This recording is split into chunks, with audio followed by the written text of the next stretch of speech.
Alrighty, we're here doing a repair assessment today on the back slope of this house. I've chosen a higher up position here on the slope simply because it does drop off quite a significant bit down there. As you can see, there is where we did the shingle pull to figure out what kind of shingle we're actually working with up here. I've outlined this area. And we're going to be removing this actual shingle right here, and I will also have to loosen the glue seal for the two top quarts, as there are two sets of nails, in order to remove this bottom shingle here. I like to use this tool right here. You can see where all the glue is on there, but this is a very nice, easy tool. It's nice and flat. It allows me to separate the glue line very, very easily. I don't have to pry or anything. I can just easily slide it in, and it separates the glue line very nicely. Since we are in the winter, I have brought me a thermometer here, just kind of measure where we are temperature wise, and as you can see, we're at a 53.6 degrees, which is plenty fine. It's not too cold, not too hot. So I'm going to go ahead and start by loosening or I guess moving this glue seal apart. This corner's already lifted. This one seems to be mostly loose already. There's a couple bits. And the rest of the area is all loose as well. So, okay. Then, since it does come down right here, this one's already mostly loose as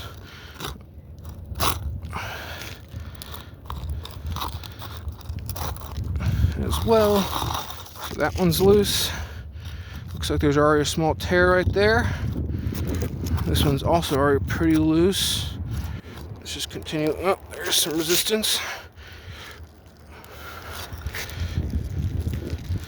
Quite a bit of resistance.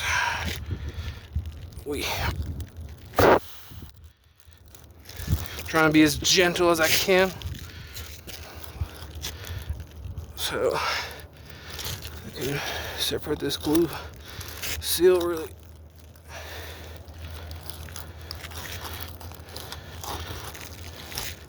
As you can see, I'm not prying or anything, I'm just sliding it in. For the most part, it is coming up really nice and easily. Good there, already. We did this one right here, the actual shingle itself, the shingle above, and now we have to go to this one right here. Is this the start? I believe so, yes.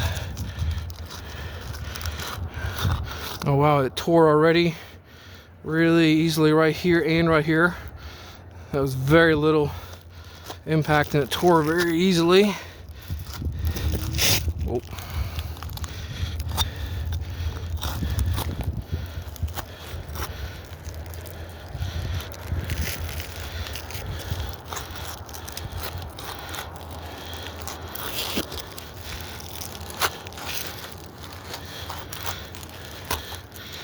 So there we go, that's that shingle.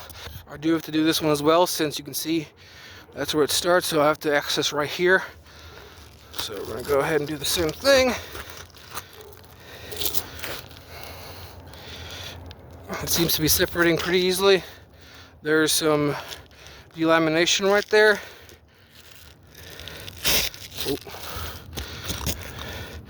There's a lot of granule loss on this roof, so I'm sliding quite a bit. Apologize for that. This one is pretty stuck. I might have to start from the other end and work my way this way. I'm going to do that, so I'm going to just move this out of the way. I'm going to go over here. Maybe that's a little easier. This end seems to be coming up a lot easier, but it's still pretty tough.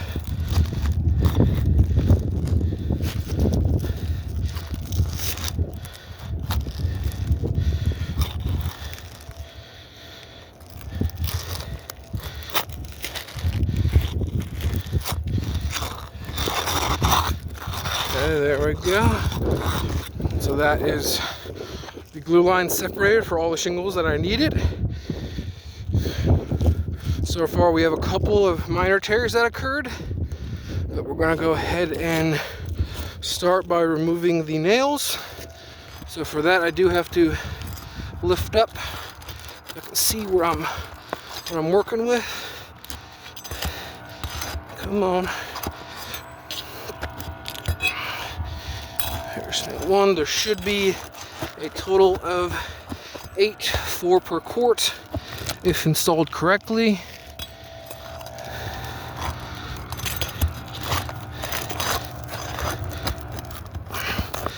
Oh, let's see if I can show this, but there is a fastener pull, the nail pulled straight through the shingle.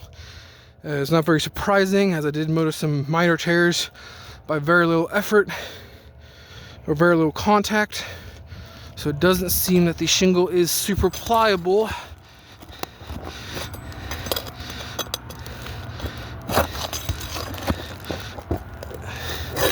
Come on.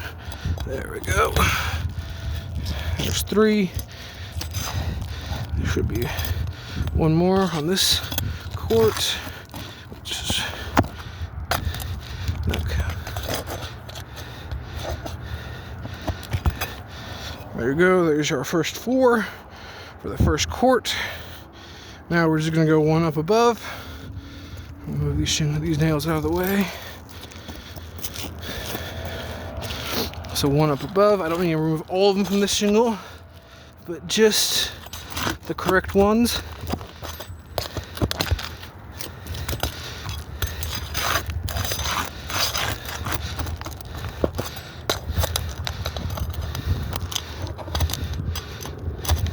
Shoo, come on.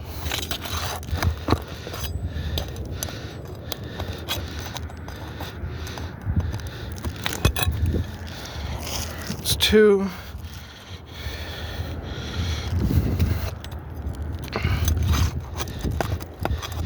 That one tore straight through as well.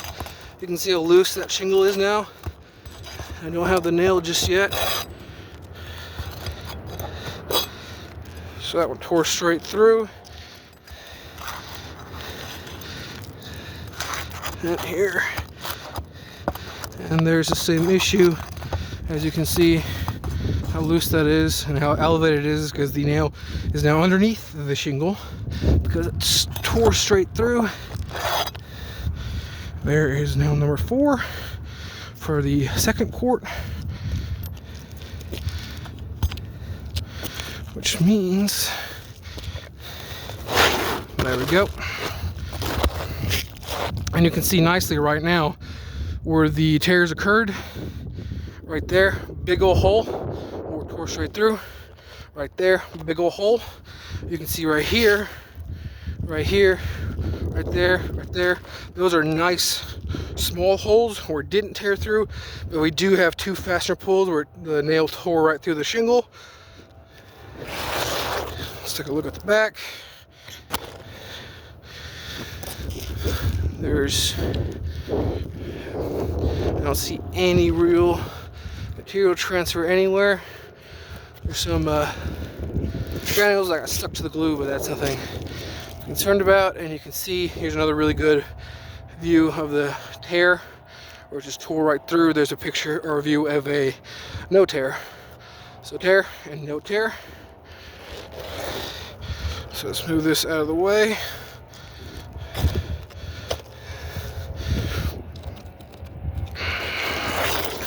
And here is the recommended shingle by the insurance. You can see there is a color difference in this shingle versus what's currently on the roof. I've already taken pictures of that. I've also taken pictures from the street view as well, which I will share in a picture report along with this video. But let's go ahead and slide this in.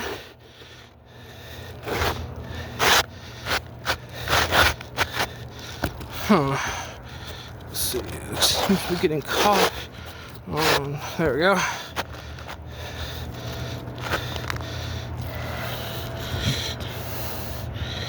So there it is. It's pretty clear to see which one is the new shingle versus which one is not. But we're gonna go ahead and start by actually installing it. So let's grab these nails again. Actually, let's grab some fresh ones. Let's move this over here. I need 8.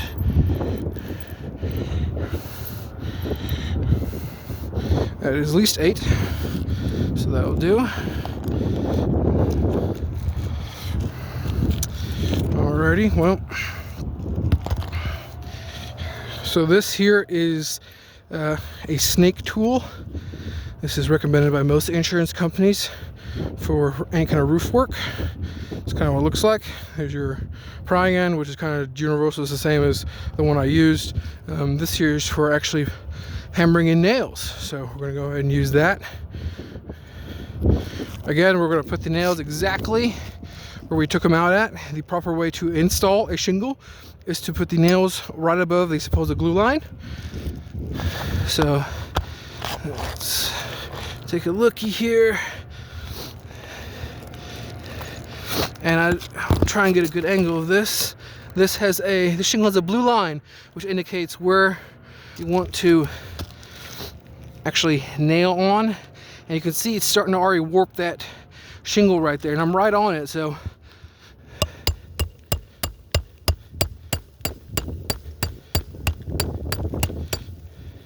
You can see it's still hooked onto that nail.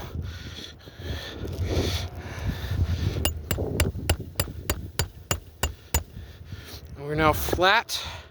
As you can see, the snake tool is too short. And it tore the shingle right here. If I remove it, you can see it really clearly.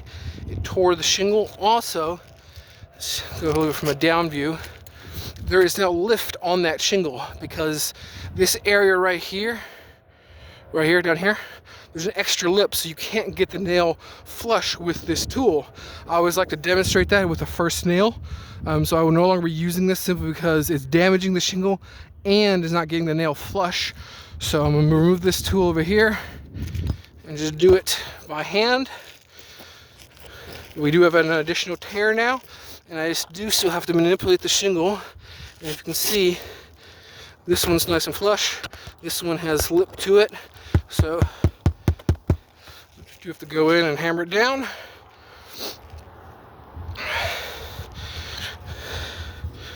So I'm gonna remove my gloves for this one to make it a little easier. And again, I do have to manipulate the bow shingle to properly install the nail. To get a flush, flat hit on it.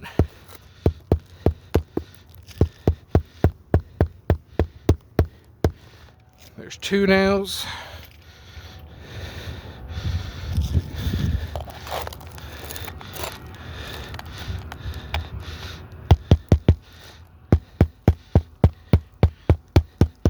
There's a 3rd. Ugh.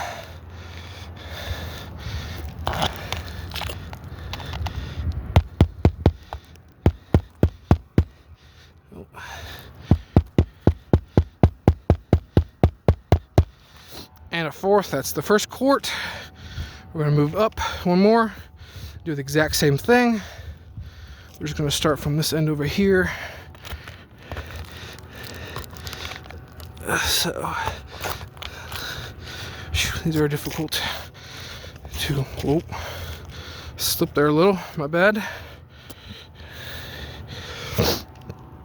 So again, I do have to manipulate the shingle in order to get a flat hit, and it's very difficult, so I'm gonna move off to the side a little bit to hopefully mitigate.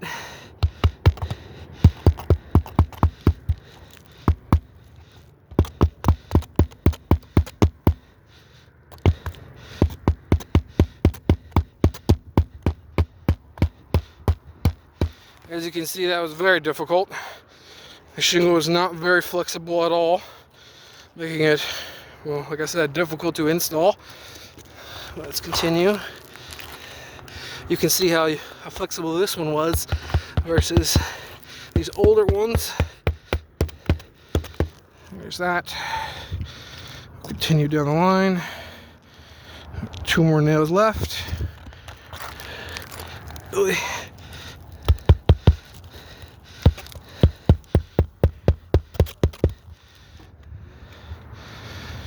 And last but not least, the one all the way over here. Oh.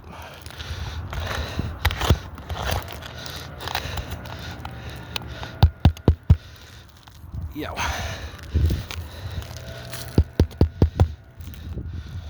Whew. It's difficult to do the work when you have a phone strapped to the top of your head, kind of minimizing your vision. But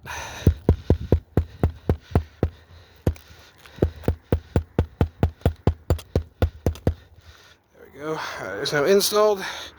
So now the shingle is installed. Let's take a look at. Let's grab this.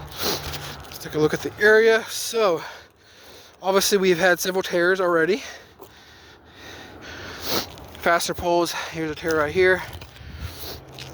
Fastener poles on the shingle we pulled out, and you can start to see the crease that's going along this shingle right here. Let's support this one, continue that. Nope. And there goes my chalk. Let's grab another piece. Let's see. You can see it. There's another one that's going along here. This one doesn't have one. I can see it coming along already. So this one has one. Just coming along there. So we now have some pairing, some creasing. And we're gonna do one more test.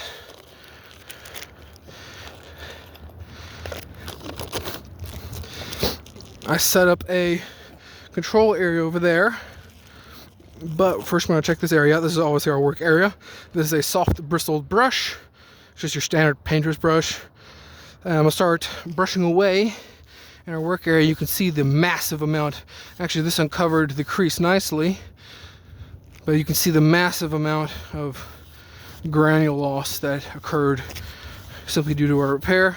Of course, the shingles are designed to shed granules, but not at this rate. And you can see these huge bare spots right there, right here of the granules. There's another big bare spot right there. So there's a lot of granule loss. We come over here. This is our control area. No work was done in this area. We're gonna do the same thing. And as you can see, there's a little bit of granule loss. Like I said, it's to be expected. They're designed to shed their granules, but not nearly as much as the actual work area itself. So in total, we have 3 creased shingles. We have a tear on this one. We have 2 fastener pulls on the shingle we pulled out. So that's 1, 2, 3, 4, 5, 6, plus the granule loss, 7 failure points, all on one repair. These shingles here will eventually become more creased and eventually blow off, like all shingles do. So because of that, we're damaging at least 3 shingles by doing one repair. 3 times as much damage for only one repaired shingle. That is considered a failure. So we're doing worse. We're doing more damage than we are repairing. Therefore, this area was a fail. I'll be removing the shingle and tarping it so no water or any leaks occur. I'll also continue to take some more pictures, include those in my report. But yes, this is a failure.